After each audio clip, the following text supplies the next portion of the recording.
Welcome back to Conversations That Awaken by Joe Bandra. If you've been with us since episode 1, thank you for taking this journey with us. Over the first 10 episodes, we've questioned many of the assumptions most of us inherited without ever examining them. We've explored the nature of reality, the illusion of separation, the origins of belief, the question of God, the self-organizing universe, the fact of being, the limits of language, and the stories we tell ourselves about who we are. You may have noticed that we've returned to some of the same ideas more than once. That wasn't by accident. Some truths cannot be understood by hearing them only once. They must be approached from different angles, examined through different lenses, and reflected upon until they become your own direct insight. Repetition is not about convincing you, it is about inviting you to observe more deeply. Our purpose has never been to give you another belief system.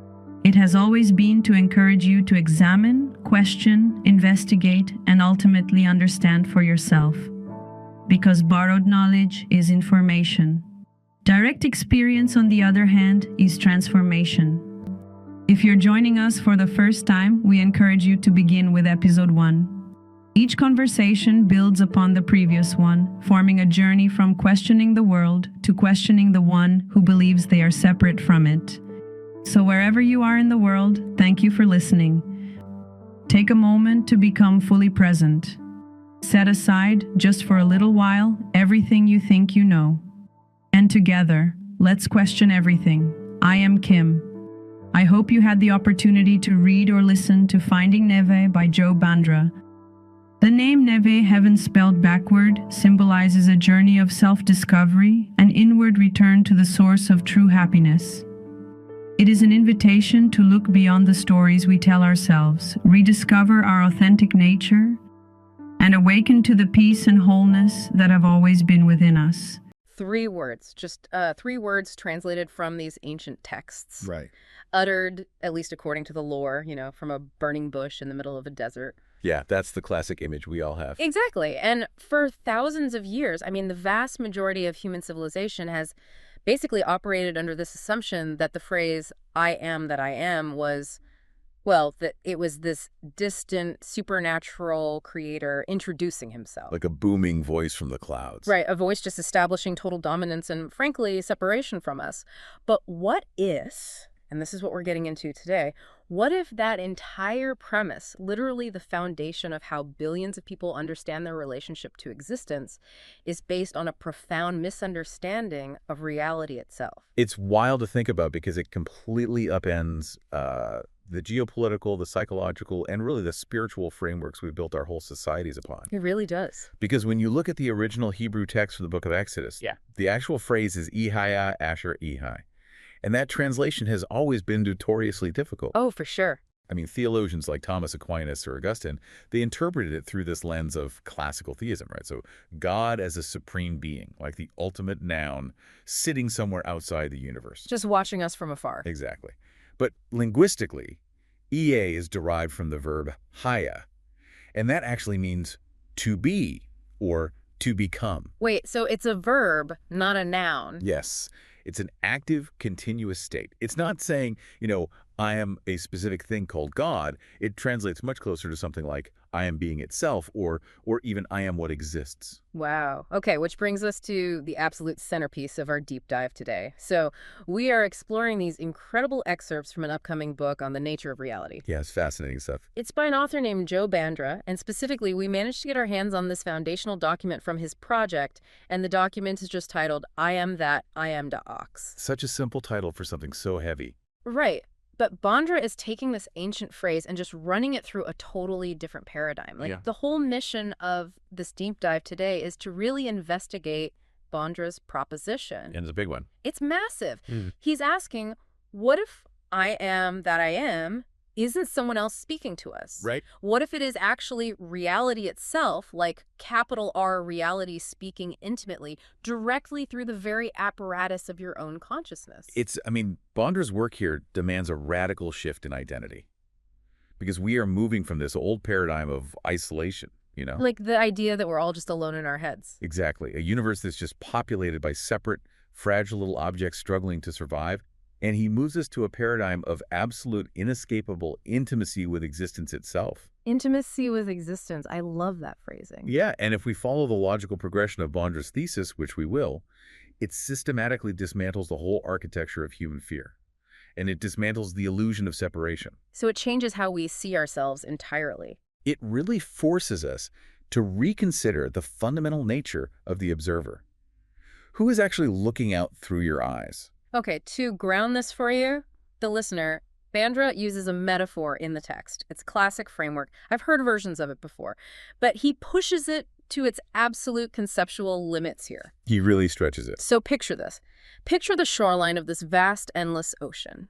You're standing there and you're watching thousands of waves rise up. Okay. And one wave is like 30 feet high, just this massive wall of water.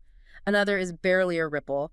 One wave rolls steadily toward the beach for a full minute, and another one just peaks and shatters almost immediately. Right. Total variety. Right. Now, the text introduces this thought experiment. It asks us to imagine that these specific waves possess our exact level of human self-awareness. Like they have an inner monologue. Yes, they have an inner monologue. So the 30-foot wave, it kind of puffs its chest out and thinks, look at my stature. I am clearly a superior entity in this environment. And then a smaller wave nearby is looking at it thinking, oh man, I am inadequate. I am failing to achieve my potential. It's so relatable. It is. Meanwhile, there's this other wave that is rapidly approaching the sand, and it is experiencing just visceral panic. It's crying out, I am dying. The shoreline is right there, and in like 5 seconds, I will cease to exist. And, the author describes this whole scenario as basically the brilliant comedy of human existence. The comedy? Why funny? Well, because from the localized perspective of the wave, that internal drama is entirely valid, right? I mean, the tall wave possesses actual empirical evidence of its height. True, it is physically taller. And the crashing wave has empirical evidence of the approaching sand. But from the perspective of the ocean, from the perspective of the whole, the entire narrative is completely absurd. Because they're all just water? Exactly. The wave is suffering from this lethal case of mistaken identity. It has convinced itself it is a noun, a discrete object called a wave. Right. But physically speaking, mathematically speaking, a wave is not a thing. It is an action. Oh, that's a great distinction. An action. It is kinetic energy moving through a medium. The water itself isn't actually traveling all the way across the ocean. The energy is merely lifting and dropping the water right in place. So the wave is just something the ocean is doing. It's something the ocean is doing. Man, I want to translate this into the daily friction of our own lives. Because if you're listening to this, you might be thinking, okay, cool ocean metaphor, but I have a mortgage. Right. How does this help on a Tuesday? Exactly. Think about that physical sensation of dread you might feel on a Tuesday afternoon when, say, you find out a colleague got the promotion that you've been working toward for 3 years. Oh yeah, that gut punch. Yes, your stomach tightens, your heart rate spikes, your mind just spirals into this whole narrative of inadequacy and lost time. You feel structurally diminished. Like you're suddenly a smaller wave. Precisely. Or, look at the architecture of social media. It is an entire digital ecosystem engineered specifically to make waves obsess over their relative height. That is so true. We measure our tallness in these metrics, right? Followers, bank balances, the prestige of our job titles. And we spend decades agonizing over our status, just desperately trying to be the most noticeable, durable wave in the water. And Bandra's text suggests that this entire pursuit is structurally flawed. Completely. Because a wave literally cannot leave the ocean. It can't accumulate water to become more ocean. And it cannot diminish to become less ocean. So you're saying the height doesn't change the substance at all? Not even a little bit. When you dedicate your brief, temporary manifestation to just securing an arbitrary rank among other temporary manifestations, you are fundamentally misaligned with the physics of your own reality. You're playing the wrong game. You're playing a game that doesn't exist. The promotion, the bank account, the social status, these are fleeting modifications of shape. They have zero bearing on your substance. Right. And the tragedy of the human condition, at least as Bandra outlines it here, is that we completely ignore the infinite vastness of what we actually are in favor of this fleeting, localized shape that is destined to just flatten out against the shoreline anyway. That reminds me of, well, think about the physics of sound, like an acoustic guitar string. Yeah. When you pluck the low E string, it oscillates, right? Yeah. It vibrates. Now imagine that the vibration itself suddenly gains a localized consciousness, and it thinks it is this independent, sovereign entity. Okay, I see where you're going. So the vibration says, look at me, I'm this powerful E note, I have resonance, I have volume, I am way superior to that weak little G note over there. Right, getting a big ego about being an E. Exactly. But the vibration is entirely 100% dependent on the physical string. The note cannot exist in a vacuum. It isn't a standalone object. It is merely the string expressing itself in a specific state of motion for, like, a fraction of a second. That acoustic string analogy works really well to illustrate the dependency, for sure. But we actually have to push it even further to capture Bandra's full meaning here. Oh, really? How so? Well, with a guitar, you still have this duality of the instrument and the musician who plucks it, right? True, there's an outside force. Exactly. There's an external force acting upon the string. But in Bandra's framework, reality is both the string and the musician. Oh, wow. The ocean generates its own waves from within its own depth. The text states explicitly, and I quote, "Every apparent individual is one movement of that infinite reality." So you aren't just the vibration. Right. You are the universe vibrating. Man, the document lays this out with this kind of poetic ruthlessness, I would call it. That's a good way to put it. It says, every human being is reality taking the temporary shape of a person. Every tree is reality expressing itself as a tree. Every galaxy is reality appearing as stars. Every thought is reality appearing as thought. Every heartbeat is reality moving within itself. That last part is so powerful. I know, I really want to pause on that phrase. Every heartbeat is reality moving within itself. I mean, if you are listening to this and you're sitting in traffic right now or you're walking your dog, the biological rhythm in your chest isn't this private, isolated mechanism owned by you. No, not at all. It is the universe pulsing. It is existence moving. But, and this brings us to a massive cognitive hurdle, I think, if the wave is just an expression of the ocean, where does our conscious awareness actually come from? Right, the ability to know that we exist. Yeah.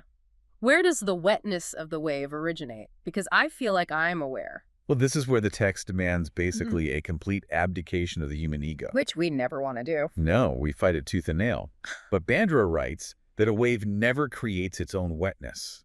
It never, manufactures the molecular structure of H2O. Every single attribute of the wave is borrowed from the whole. Okay. So applying this to human consciousness, the text states, you did not create existence. You did not invent awareness. You did not manufacture consciousness. Which kind of stings a little, right? Because as a species, we are incredibly arrogant about our intellect. Oh, hugely. We assume that the brain is this biological factory that literally produces consciousness, much like, the liver produces bile. Right. We feel like we own this private battery of awareness that's just locked inside the dark casing of our skulls. But Bandra is positing that the fundamental I am, that raw baseline capacity to be aware, does not belong to the individual wave. The wetness belongs exclusively to the ocean. Okay, I have to challenge this, though, because I want to represent anyone listening who feels this deep, fierce attachment to their own individuality. Go for it. It's the most common pushback. Let's look at the actual mechanics of personal experience. If I sit here right now and I recall my 7th birthday party, I can vividly remember the smell of the generic vanilla frosting on the cake. Okay, very specific. Right. I can remember the exact tearing sound of the wrapping paper. I remember the specific feeling of embarrassment when everyone stared at me and sang, that memory feels entirely, undeniably mine. Sure, it feels incredibly local to you. Exactly. So if I have a deeply held political belief, or like a very specific phobia of spiders, how can Bandra claim that is just reality appearing as thought?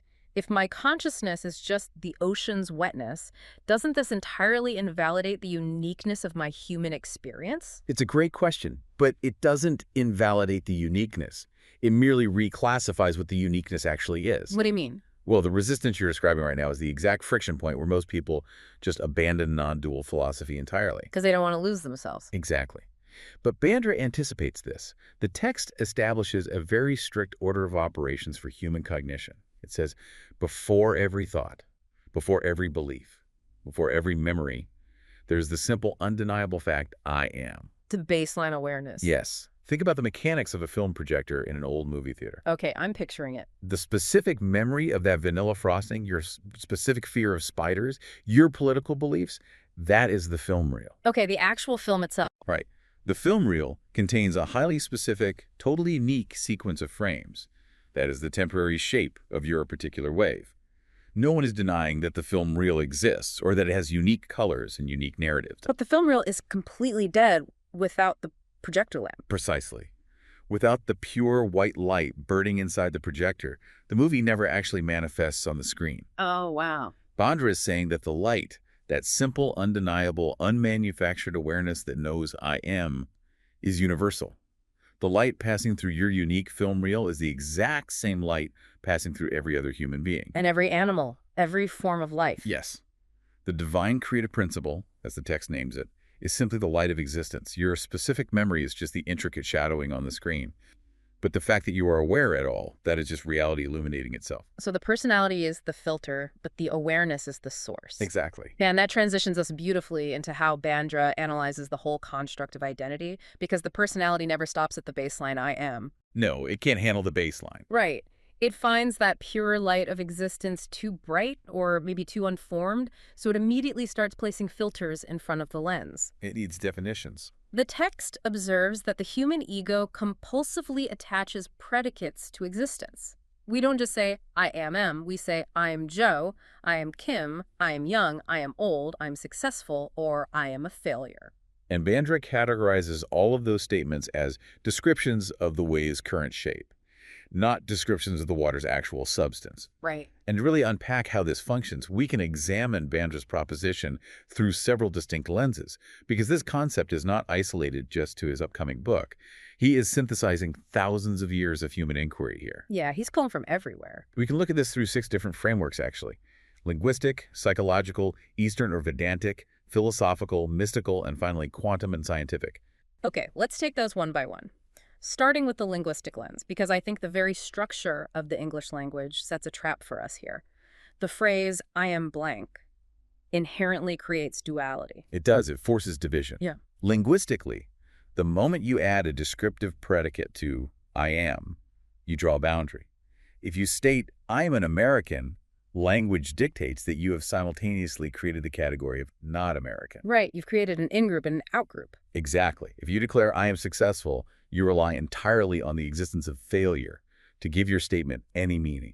Because if everyone is successful, the word means nothing. Language operates through contrast and division. But Bandra points out that the fundamental I am possesses this profound neutrality. Right, the projector light doesn't have a nationality. Exactly. It has no nationality, no religion, no race, no age, no political affiliation. It has no historical baggage and no anxiety about the future. It's a state of pure being before the linguistic knife basically slices reality into these manageable oppositional chunks. Which feeds directly into the psychological lens, our second framework. Because the human ego, from a developmental standpoint, it actually requires those linguistic boundaries to survive, doesn't it? It does. Psychologically, a young child has to learn to separate me from not me, just as a basic survival mechanism. Right, like that is fire, that is not me, I shouldn't touch it. Exactly. The ego builds its entire sense of security by accumulating these labels. I am smart, I am capable, I am well-liked. But the tragedy is that we mistake this necessary developmental scaffolding for the building itself. We think the temporary descriptions are the core self. And that psychological attachment is what causes the immense suffering when those labels inevitably change. I mean, if your entire identity is I am young, you will suffer profoundly as the body ages. Oh, absolutely. If your identity is I am successful, you will be emotionally decimated by an economic downturn. Because you literally feel like you are dying when the label dies. Exactly. Which brings us to the third framework, the Eastern or Vedantic lens, which has honestly been screaming this exact message for millennia. Oh yeah, we have to look at the historical context of Vedanta to really appreciate Bandra's modern framing here. Originating in India and formalized significantly by the philosopher Adi Shankara in the 8th century, Advaita Vedanta is basically the premier school of non-dualistic Hindu philosophy. And Advaita means what exactly? It literally translates to not two. Not two, not one, but not two. Exactly, denying the division. And the ultimate distillation of this entire philosophy is found in the Chandogya Upanishad, which is one of the oldest Sanskrit texts. It contains this famous Mahavakya, or great dictum, which is Tat Tvam Asi. Tat Tvam Asi, thou art that, or that thou art. Yes, And there's this beautiful, very grounding story in the Upanishads where a father, Uddalaka, is teaching his son, Shitakatu, about the exact nature of reality. Okay, how does he explain it? He tells Shitakatu to take a lump of salt, place it into a container of water, and just leave it overnight. The next morning, the father asks him to find the salt. And of course, Shitakatu cannot because it has completely dissolved. Right, it's gone. But the father asks him to taste the water from the top, then from the middle, and then from the bottom. And obviously, it is all salty. The salt is everywhere now. Exactly. The father then says, the subtle essence of this entire universe is like that invisible salt. It is the true self. And Shvetiketu tatavam asi, thou art that. Man, it perfectly mirrors Bandra's I am that I am, or simply I am that. It's the exact same realization. The realization that you are not the temporary descriptions. You aren't the solid lump of salt anymore. You are the dissolved essence permeating the whole. Beautifully put. And moving to the fourth lens, the philosophical lens, we see this echoed in the West too, right? Through thinkers like Baruch Spinoza in the 17th century. Ah, Spinoza, he got into a lot of trouble for this. He really did. Spinoza completely rejected the Cartesian dualism of mind and body. And more dangerously for him, he rejected the theological dualism of creator and creation. The separation again? Right. He proposed a radical monism. He argued there is only one infinite substance in the universe, which he called God or nature, Deus sive natura. So God and nature are the exact same thing to him. Yes. Everything else, every human, every rock, every star, is just a temporary modification or attribute of that single infinite substance. Like the waves on the ocean. Exactly. Yeah. Spinoza was basically excommunicated for this, but his logic is exactly what Bandra is applying today to the wave and the ocean metaphor. Which naturally leads us to the mystical lens. Because, we can talk about Spinoza's logic all day, but the mystics actually experienced it. They didn't just theorize, they lived it. Right. And no one embodies this more practically, in my opinion, than the 20th century Indian sage Ramana Maharshi. His entire methodology aligns just flawlessly with Bandra's text here. Ramana Maharshi's origin story is essential here if we're going to understand this. Yeah, tell the story of his awakening, because it's intense. It really is. At the age of 16, a sudden, overwhelming fear of death just overtook him out of nowhere. But instead of panicking or running for a doctor, he lay down on the floor, stiffened his limbs to mimic rigor mortis, held his breath, and basically began a process of intense, radical self-inquiry. At 16 years old. At 16, he asked himself, if this body dies and turns to ash, am I dead? Does the I die? And he systematically stripped away the physical form, the thoughts, the memories, until he realized that the fundamental awareness, the I am, was entirely unaffected by the death of the biological body. It's like he found the projector light. Exactly. He developed a method simply called Who Am I?, which involves relentlessly questioning every single label you attach to yourself, just peeling the onion until nothing remains but the pure, unconditioned presence. But, okay, this raises a profound existential question for me, and I think a lot of listeners will feel this. What's that? If the fundamental I am has no history, no future, no labels, and no personal attributes, does that mean our personal stories are inherently meaningless? Ah, the nihilism trap. Right. If I am fundamentally just this blank, neutral awareness, if I am just Spinoza's infinite substance, why have a story at all? Why does the universe bother manifesting as Joe Bandra or Kim or anyone else? Does this philosophy essentially view human life as this tragic mistake of separation? It's a great question, and honestly, that is the most beautiful pivot in Bandra's work. The answer is emphatically no. Okay, good. The text explicitly states, the ocean never says, I am only this wave.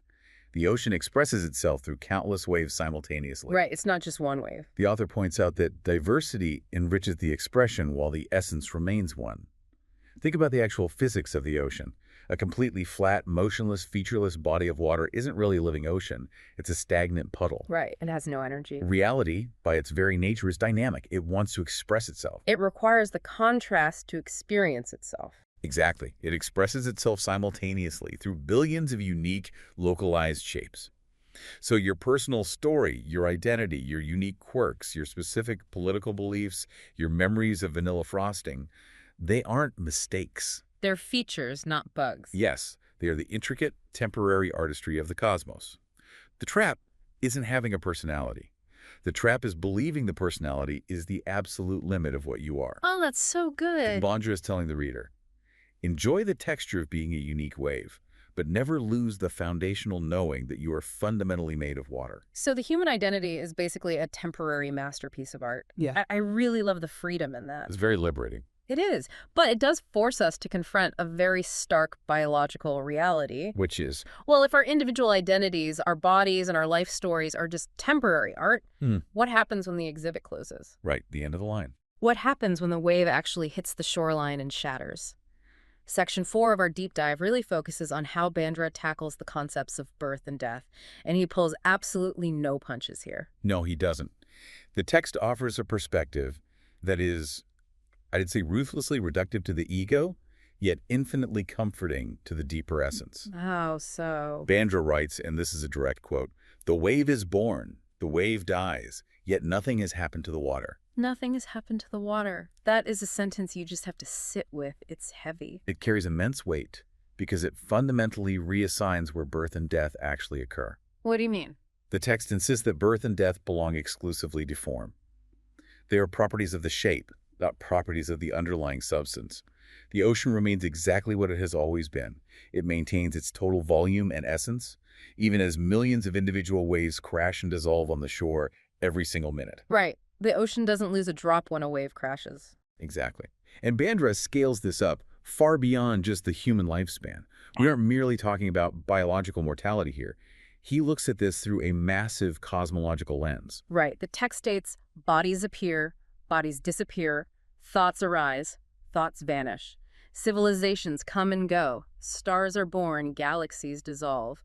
Yet the fundamental reality never begins, never ends.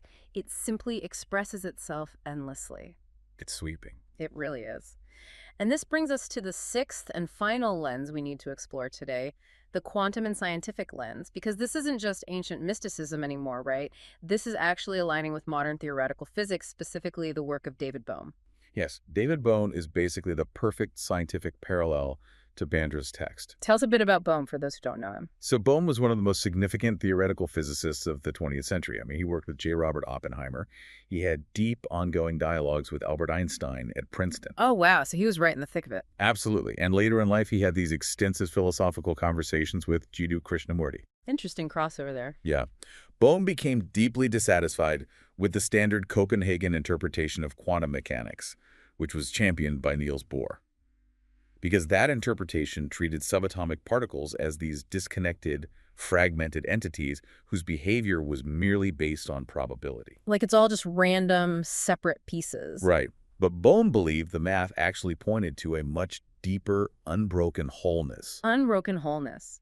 He proposed the theory of the implicate and explicate order, right? He did. How does that mechanism actually work? Because it sounds exactly like the ocean and the wave to me. It maps perfectly onto it. To explain the mechanism, Bohm used this brilliant physical analogy. Okay, let's hear it. Imagine a device consisting of two concentric glass cylinders. Like one inside the other. Exactly.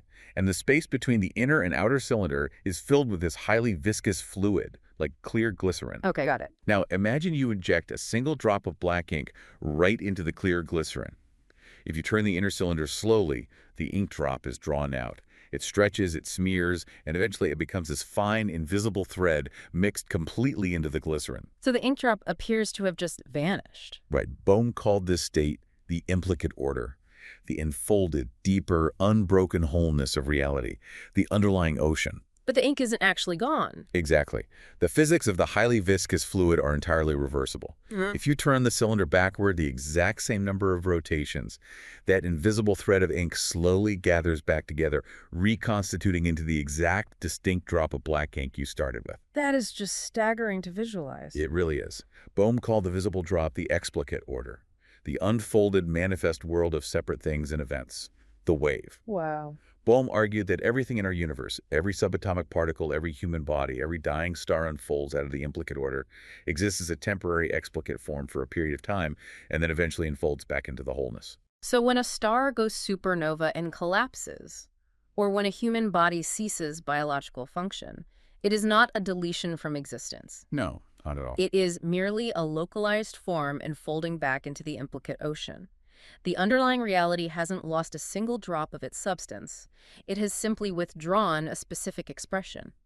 You nailed it. That's exactly it. Okay, intellectually, I get it. Understanding the physics of the glycerin cylinder, understanding that nothing happens to the water is this elegant, majestic theory. But it makes absolute sense on a cosmic scale when we talk about the life cycle of galaxies, sure. But I have to play the role of the trembling wave here again and bring this back down to the visceral, painful reality of the human experience. Please do. It's necessary. Because functionally, facing the shoreline is terrifying. Of course it is. When you look in the mirror and you notice your skin sagging, when you feel your joints aching, you are experiencing the undeniable empirical breakdown of your form. The explicate order is dissolving. Right. When you sit beside the hospital bed of someone you deeply love, watching their breathing slow down, the abstraction of implicate order offers very little immediate comfort. Right. You're not thinking about physics in that moment. Exactly. So how does Bandra's text actually help a listener dismantle the visceral bodily fear of an ending? It is the most vital challenge to this philosophy. I mean, if the text shatters upon contact with the reality of human grief or physiological fear, it is merely intellectual entertainment. Right, exactly. It has to hold up. Bandra's answer to this fear is uncompromising. He suggests that you literally cannot overcome the fear of death as long as you identify primarily as the wave. It's impossible. It is mechanically impossible. If you believe your entire essence is contained within the fragile, decaying boundaries of your physical form and your neurological memories, you will be perpetually terrified of that form's destruction. The instinct for self-preservation will absolutely guarantee it. Right, you can't outthink the biological fear if you believe you are the biology. Precisely.